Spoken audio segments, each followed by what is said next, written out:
बंदो चरण सरोज गुरु मधुमंगल आगार। जय सेवत नर होते हैं भवसागर से पार। गुरु जी के स्मरण मात्र से नाशत विघ्न अनंत। ताशे सर्वारंभ में ध्यावत हैं शुभ संत। ताशे सर्वारंभ में ध्यावत हैं शुभ संत। संत सद्गुरु परम हितकारी होते हैं। वे सदैव दूसरों के भले की ही सोचते हैं, लेकिन कोई बिरला गुरुमुख ही उनके कहे अनुसार चलकर मन की मैल को उतारकर पूर्ण रूहानी फैज प्राप्त करता है। आम संसारिक लोग तो झूठे दुनियावी लाभ को ही असली लाभ समझकर सकाम कर्मों में अटक कर सांसारिक विद्वता को ही महत्व देते हैं। जो कोई नियम धर्म करते भी हैं तो वे भी माल मिल्कियत की सलामती और शारीरिक सुख आराम और मान मर्यादा बनी रहने के लिए करते हैं।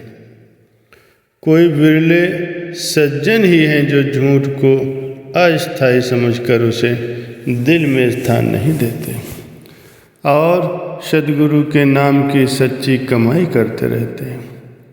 मालिक की हस्ती में विश्वास रखते हुए, उनके हुक्म में चलते हुए उनकी कृपा के सदैव पात्र बनते रहते हैं। कहते हैं एक राजा गंगा नदी के किनारे राज्य किया करता था। राजा स्वभाव से ही बड़ा कर्मकांडी था। उसके पूर्वज वहीं राज्य से ही कुछ दूर रहने वाले एक ज्योतिषी को पुरोहित मान करके पूजा पाठ उससे करवाते थे। उस राजा का एक ही बेटा था जो जन्म से ही बहुत संस्कारी था। बड़ा होने पर एक बार वो अपने ननिहाल गया तो वहाँ उसकी भेंट एक पूर्ण महापुरुष से हो गई। उनके वचनामृत का पान कर उसे एक अद्भुत खुशी का एहसास हुआ। सत्संग की समाप्ति के पश्चात उसने संत जी से नाम उपदेश की याचना की। संत जी ने उसकी श्रद्धा, प्रेम व उच्च संस्कार देखकर उसे नाम की दीक्षा दी, जिसकी कमाई करने से उसका मन निर्मल और निश्चल होने लगा। जब वो लौटकर अपने पिताजी के पास आया तो वहाँ वो ज्योतिषी भी बैठा हुआ था। बातों ही बातों में ज्योतिषी को ये पता चल गया कि राजकुमार किसी संत को अपना गुरु मानकर उनसे नाम उपदेश ले आया। उसे ये बात अच्छी न लगी और वह कारण ही राजकुमार पर क्रोध करने लगा। लेकिन राजकुमार उसके क्रोध करने पर भी पूर्ववत शांत ही रहा। उसे इस बात का ज्ञान हो चुका था कि क्रोध, अहंकार, ईर्ष्या और वैर आदि रोगों का नाश गुरु शब्द की औषधि के बिना संभव नहीं है। उस ज्योतिषी को पुस्तकी ज्ञान तो बहुत था, लेकिन भक्ति की बिल्कुल भी समझ नहीं थी। इसीलिए उसके मन में अहंकार था। शांति नाम मात्र को भी नहीं थी। धीरे धीरे समय व्यतीत होता गया। राजकुमार ने युवा होने पर अपनी ही पसंद की एक बहुत ही सुशील व भक्तिवान लड़की से विवाह कर लिया। विवाह के उपरांत जब वो घर आई तो राजा ने अपने स्वभाववश उसकी जन्म पत्री उस ज्योतिषी को दिखाने की इच्छा प्रकट की। राजकुमार को तो संतों की कृपा पर पूर्ण विश्वास था। उसने राजा को कहा कि सद्गुरु के शब्द की कमाई से सभी आपदाएं टल जाती हैं, शूली का कांटा बन जाता है। सच्चे नाम को भूलकर कोई भी कितने ही पुण्य कर्म कर ले तो भी भवसागर से पार नहीं हो सकता। गुरवाणी में वर्णन आया है, अनिक पूहन चरण करत नहीं तरे, हरि को नाम कोटि पाप पर हरे। गुरुमुख नाम जपहु मन मोरे, नानक पावहु सुख घनेरे।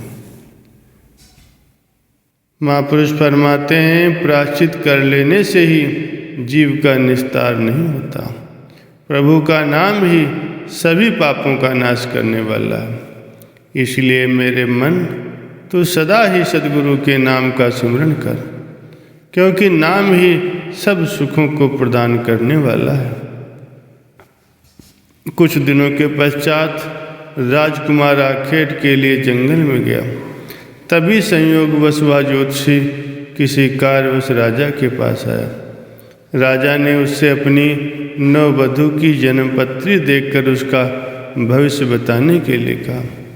ज्योतिषी तो पहले ही राजकुमार से अप्रसन्न था और ऐसे अवसर की तलाश में था जिससे वह राजकुमार को नीचा दिखा सके। इसीलिए जन्मपत्री देखकर उसने राजा से एकांत में बात करने के लिए कहा। राजा को पूर्णतया अपने विश्वास में लेकर उसने कहा, राजन, ये हकीकत बतलाते हुए मुझे बहुत खेद हो रहा है कि इस कन्या के यहाँ रहने से आपका राज्य चले जाने की पूर्ण संभावना है। ये सुनकर राजा भयभीत हो उठा और ज्योतिषी से इस मुसीबत से निपटने का उपाय पूछने लगा। ज्योतिषी ने कहा, इस लड़की को आज ही एक लकड़ी की पेटी में बंद करके कुछ हीरे जवाहरात साथ रखकर इसे नदी में डुबो दो तो सारा संकट टल जाएगा। राजा ने कहा कि ऐसा ही होगा। ज्योतिषी मन ही मन प्रसन्न होता वहाँ से वो अपने घर की ओर चल दिया। आधी रात को अपने पुत्र को साथ ले उस पेटी को प्राप्त करने के लिए वो नदी के किनारे जा पहुँचा।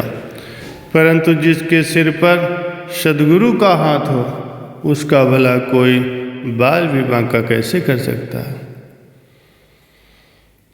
ज्यों जो रूठे जगत सब, मोर होए कल्याण, पलटू बार न बाकी है जो सिर पर भगवान। संत पलटू साहब जी कथन करते हैं कि सारा जगत ही भले ही मुझसे रूठ जाए तो भी अगर सद्गुरु की कृपा का हाथ मेरे सिर पर है तो कोई भी मेरा कुछ भी नहीं बिगाड़ सकता। उधर आखेट पर गए राजकुमार को वहीं रात हो गई। नींद न आने की वजह से वो भी साथियों सहित उस नदी पर टहलने के लिए आ निकला। अकस्मात उसकी दृष्टि बहती हुई उस पेटी पर पड़ गई। राजकुमार ने अपने साथियों की सहायता से उस पेटी को बाहर निकाला। खोलकर देखने पर अपनी ही पत्नी को बेहोश पाकर वो बहुत हैरान हुआ, किंतु इस बात में भी भगवान की रजा जानकर सब्र में रहकर वो शांत ही रहा। साधु का संग पाकर जिसके मन में शांति आ जाए, दुनिया की कोई आपदा कुछ न उसका बिगाड़ पाए। राग द्वेष से छूटकर पग जो मंजिल की ओर बढ़ाए, हर जगह हर शय में खुदा का ही नूर उसे नजर आए। शिकार खेलते समय राजकुमार ने एक रीछ को पकड़ा था। उसे उस संदूक में डालकर संदूक को नदी में वापस फेंकवा दिया।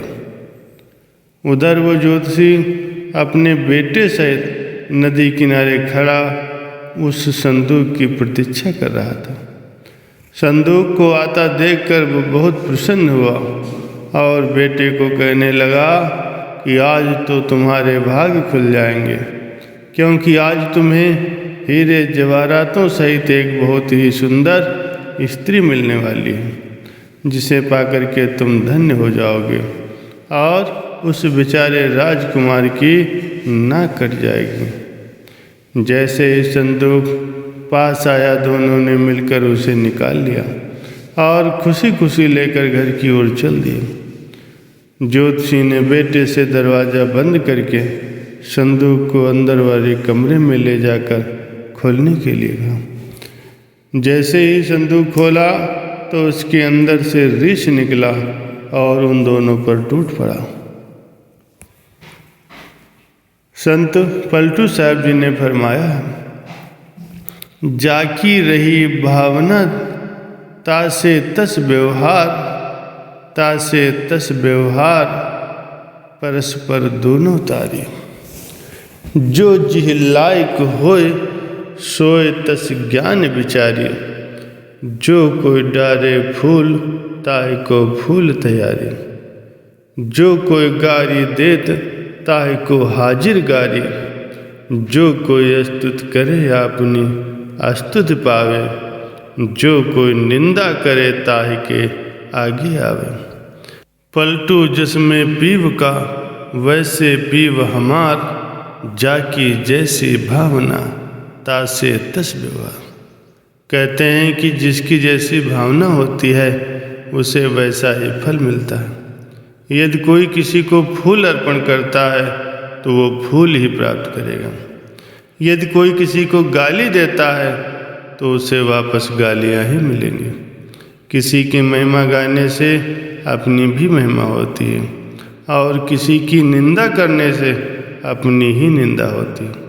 संत पलटू साहब जी फरमाते हैं कि प्रत्येक व्यक्ति को उसकी भावना के अनुसार ही भाग्य प्राप्त होता है। उस ज्योतिषी को भी राजकुमार के प्रति बुरी भावना रखने के कारण उसी अनुसार ही परिणाम भुगतना पड़ा। रीछ ने अपने नाखूनों से उन्हें बुरी तरह से चीर फाड़ कर रख दिया। उनके बदन से निकला रक्त बहकर दरवाजे से बाहर आ गया। सुबह होते ही वहाँ सब एकत्र हुए और जब मामले की छानबीन की गई तो पता चला कि संदूक से निकले रीछ ने ज्योतिषी व उसके पुत्रों के प्राण हर लिए। बात राजा के कानों तक जा पहुँची।